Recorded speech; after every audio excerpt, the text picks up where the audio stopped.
Hello students, to kono se geography elective subject or pre-board exam এখন important question paper তোমালোকৰ matric পৰীক্ষাৰ কাৰণে খুবেই important তো তোমালোকে এখন প্ৰেক্টিস কৰি যোৱা কিবা ডাউট বা কনফিউজন থাকিলে মোক খুদিবা এনে পেপাৰখন ঠিকে আছে ক্লিয়াৰ আছে কিন্তু ইয়াত এটা প্ৰবলেম আছে যে ব্ৰাইটনেছটো বহুত কম হৈ আছে তো তোমালোকে নিজৰ স্ক্ৰিনৰ ব্ৰাইটনেছটো বঢ়াই লবা ফোনত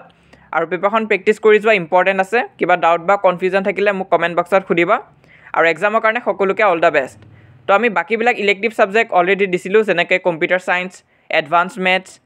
বা হিন্দি ইলেক্টিভ কিন্তু জিওগ্ৰাফি দিয়া হোৱা নাছিলে তো ফাইনালি আজি এখন পাইছো শিৱসাগৰ ডিস্ট্ৰিক্টৰ তো তোমালোকে এখন প্ৰেক্টিস কৰি যোৱা